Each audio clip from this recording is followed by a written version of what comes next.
Hi viewer, நான் உங்கள் doctor Kumar பேசுகிறேன். இன்றைக்கி நம்ம நிகழ்ச்சியில் பார்க்கக்கூடிய ஒரு முக்கியமான தலைப்பு என்னன்னு கேட்டிங்கன்னா, ஆண்மை குறைவு ஏற்படுவதற்கு இந்த ஒரு குறிப்பிட்ட காரணம்தான் உலக அளவில் 75% பேருக்கு இருக்குங்கிறது இப்போது ஒரு ஆராய்ச்சி மூலமாக சொல்லிட்டு வந்துட்டுருக்காங்க. பொதுவாக நம்ம நிகழ்ச்சியை ப்ரிப்பேர் பண்ணுறதுக்கு முன்னாடி சில தகவல்களை நம்ம சர்ச் பண்ணுறது வழக்கம். ஆமாம், ஏன்னா எதுவுமே ஒரு மக்கள்கிட்ட தெரியப்படுத்துறதுக்கு முன்னாடி ஒரு ஆதாரபூர்வமான ஒரு சில தகவல்களை நம்ம கொண்டு போகணும். அதுதான் அது. அப்போ நான் தேடிட்டு இருக்க போகிற காலகட்டத்தில் பார்த்திங்கன்னா, இந்த ஒரு ஃபேக்டர் தான் ஒரு இணையதளங்களில் பார்க்கும் பொழுது அல்லது நூல்கள், மருத்துவ நூல்களில் பார்க்கும் பொழுது மிக பிரதானமான இடத்துல ஆண்மை குறைவுக்கான காரணத்தில் முதல் இடத்துல இருக்குங்கிறது தெரியப்படும் போது கொஞ்சம் ஒரு அதிர்ச்சியாக தான் இருக்குது. சரிங்களா? இது என்ன அப்படிங்கிறது இந்த வீடியோவில் பார்ப்போம். நிகழ்ச்சிக்கு போகிறதுக்கு முன்னாடி வழக்கமாக உங்கள்கிட்ட ஒரு வேண்டுகோள், இந்த நிகழ்ச்சி உங்களுக்கு பிடிச்சிருந்துன்னு கேட்டிங்கன்னா லைக் பண்ணுங்கள். அதே நேரம் மற்றவர்களுக்கும் பயனுள்ளதாக இருக்குதுன்னு கேட்டிங்கன்னா ஷேர் பண்ணுங்கள். மறந்துடாமல் எனக்கு சப்ஸ்கிரைப் பண்ணி எனக்கு ஹெல்ப் பண்ணுமாறு மிக பணிவோடு கேட்டுக்கொள்கிறேன். நான் உங்கள் டாக்டர் குமார். வாங்க நம்ம நிகழ்ச்சிக்குள்ளே போகலாம். இப்போ நான் சொன்ன ஃபேக்டர் வேறு ஒன்றுமே இல்லைங்க. 75% பேருக்கு உளவியல் காரணங்களால தான் ஆண்மை குறைவு தோன்று வருது அப்படிங்கிறத சொல்லிட்டு வராங்க. இது பார்த்திங்கன்னு கேட்டிங்கன்னா, உளவியல் காரணங்கள் பார்க்கும்போது நிறையா எம்பாரஸ்மெண்ட், எமோஷனல், அதாவது லாஸிங், இந்த மாதிரியான இதுகள்லாம் ஒரு பக்கம் இருந்தாலும் அவர்களால் முழுமையாக ஒரு பெர்ஃபார்மன்ஸ் பண்ணக்கூடிய ஒரு ஆற்றல் இருந்தாலும் அவர்களுக்கு ஓரிரு நாட்கள் செய்ய முடியாதோட விளைவுகளை கூட இவர்கள் நம்மளுக்கு வந்துருச்சு அப்படிங்கிற மாதிரி நினச்சிக்கிட்டே கொண்டு வந்து என்ன பண்ணிடுறாங்கன்னு கேட்டிங்கன்னா, அதை இவர்களாகவே திங்க் பண்ணி மேலும் அவர்கள் செயல்பட முடியாத அளவுக்கு அவர்கள் அந்த மாதிரி கொண்டு வந்துடுறாங்க. இதுதான் முக்கியமான ஒரு இடத்துல வகிக்குது. சரிங்களா?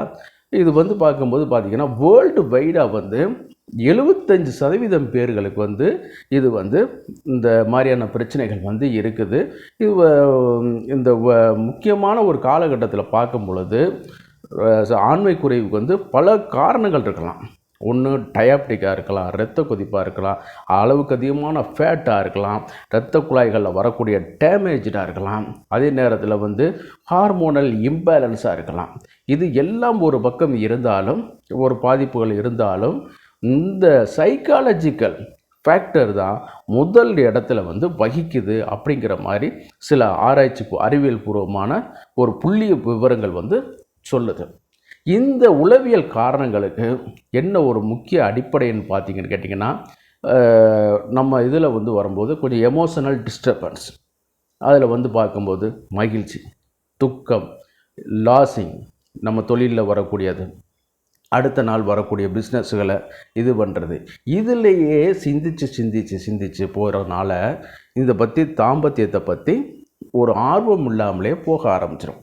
இளமையான காலகட்டத்தில் அதிகமான ஒரு உணர்ச்சி, இந்த மாதிரியான வேகத்தில் இருந்தவர்கள் என்னன்னு கேட்டிங்கன்னா, அப்புறம் நாளாக இதனுடைய இதில் குழந்தைகள்லாம் பிறந்த பிறகு இதனுடைய இதிலேயே பிஸ்னஸ் இந்த மாதிரியான இதுகள்லையே போகிறதுனால கூட அந்த மாதிரியான ஒரு இதாக இருக்கும். சில நேரம் சிலவங்களுக்கு நோய் விட்டுருப்பாங்க. அதிலிருந்து அந்த காலகட்டத்தில் செயல்பட முடியாமல் ஆண்மை தாம்பத்தியம் செய்யாமல் இருந்திருக்கலாம்.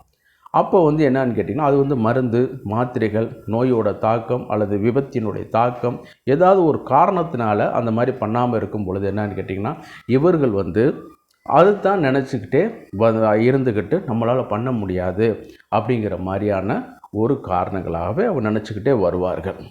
அதோட பார்க்கும் பொழுது பார்த்திங்கன்னா,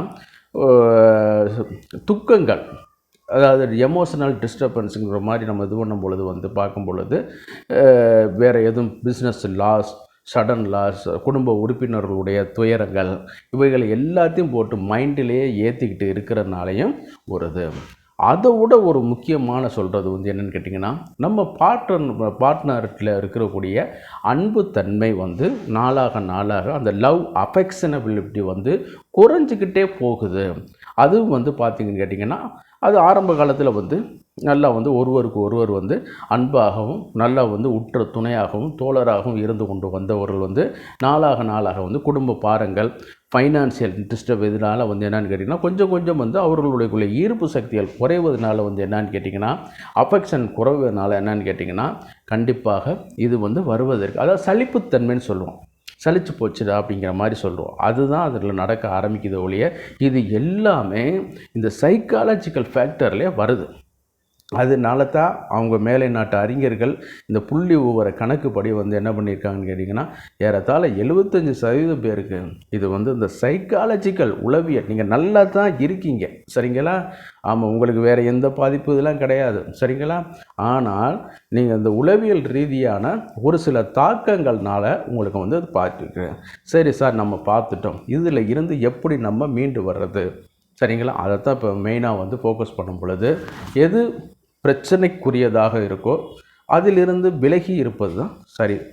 இது வந்து தான் நம்ம சமஸ்கிருதத்தில் ஒரே ஸ்லோகம் சொல்லுது, நிதான பரிவர்ச்சனம் சொல்லுது. ஆயுர்வேதத்தில் நிதான பரிவர்ச்சனம், எது காசட்டிவ் ஃபேக்டரோ அதிலிருந்து விலகி இருக்கிறது.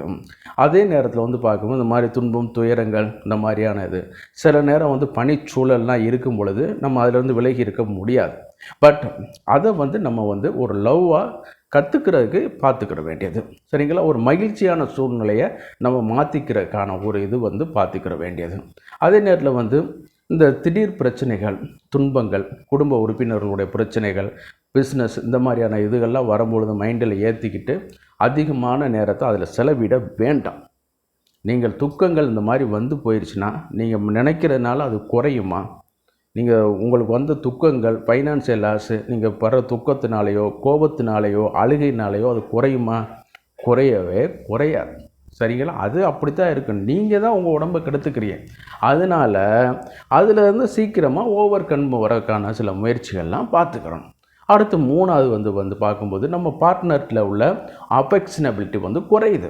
இது என்ன காரணம்னு சொல்லி இப்போ நம்ம பார்க்கும் பொழுது நம்ம குடும்ப உறுப்பினர்கள்ட்ட அதிகமான நேரம் செலவிட முடியாத காரணத்தினால தான் இது வந்து நடக்குது. நல்லா வந்து வெளியூர்களுக்கு, பயணங்களுக்கு, சுற்றுலா அந்த மாதிரியானதுகளுக்கு அட்லீஸ்ட்டு வாரம் ஒரு தடவை 15 நாளைக்கு ஒரு தடவை போக முடியலனாலும் ஒரு மாதம் ஒரு முறையாவது போய் பார்த்து விட்டு வருமாறு இது பண்ணுறேன். என்னுடைய ரெக்வெஸ்ட்டாக நான் தான் இந்த மாதிரியான இதுகளுக்குலாம் நீங்கள் போங்க.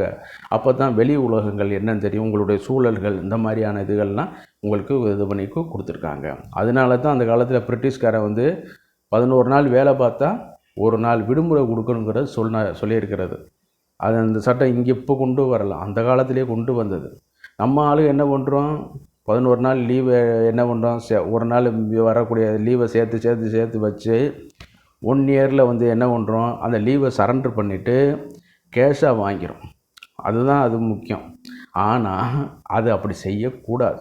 சில நாடுகளில் வந்து என்ன பண்ணுவாங்கன்னு கேட்டிங்கன்னா, நீங்கள் வெளிநாட்டுக்கான சுற்றுலாவுக்கான சேர்ந்து இது பண்ணாத நீங்கள் கண்டிப்பாக வந்து சுற்றுலாவுக்கு தான் போயிட்டு வரணும்.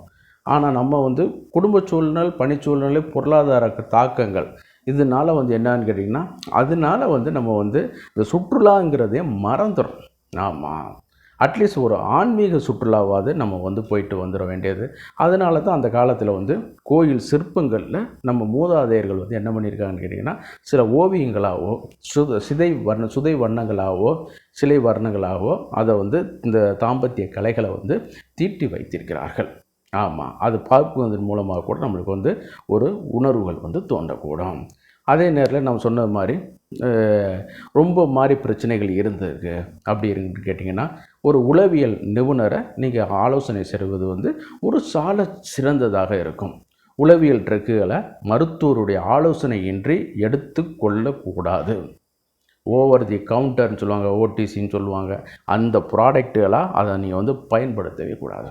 அதே நேரம் வந்து யோகா, தியானங்கள் சரிங்களா, பஜனைகள், பூஜை வழிபாடுகள், அதே மாதிரி பெரியவர்களுடைய சொற்பொழிவுகள். இப்போ சிலவங்க சொல்லுவாங்க எனக்கு வந்து ஆன்மீகத்தில் நாட்டம் இல்லை சார்னு சொல்லுவாங்க. பயப்பட வேண்டியதில்லை. உங்களுக்கு பிடிச்ச உங்களுக்கு தலைவர்களுடைய பேச்சுக்கள் இதெல்லாம் இது வந்து மனதை மாற்றக்கூடிய ஒரு வழிமுறைகளை வந்து இது பண்ணும் பொழுது நம்மளுக்கு வந்து உளவியல் பிரச்சனையிலிருந்து கொஞ்சம் கொஞ்சமாக மீண்டு வரலாம்.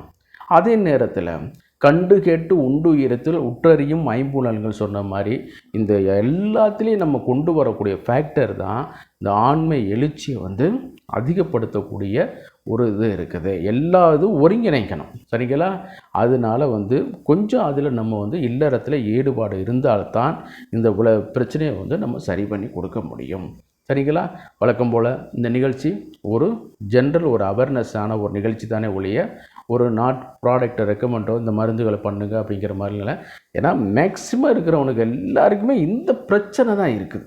அதனால் இந்த வீடியோ உங்களுக்கு பிடிச்சிருந்துச்சுன்னா லைக் பண்ணுங்கள், மற்றவர்களுக்கும் பயனுள்ளதாக இருக்குன்னா ஷேர் பண்ணுங்கள், மறந்துடாமல் எனக்கு சப்ஸ்கிரைப் பண்ணி ஹெல்ப் பண்ணுமாறு மிக பணிவோடு கேட்டுக்கொள்கிறேன். நான் உங்கள் டாக்டர் குமார். மீண்டும் ஒரு நிகழ்ச்சியில் சந்திப்போம். நன்றி, வணக்கம்.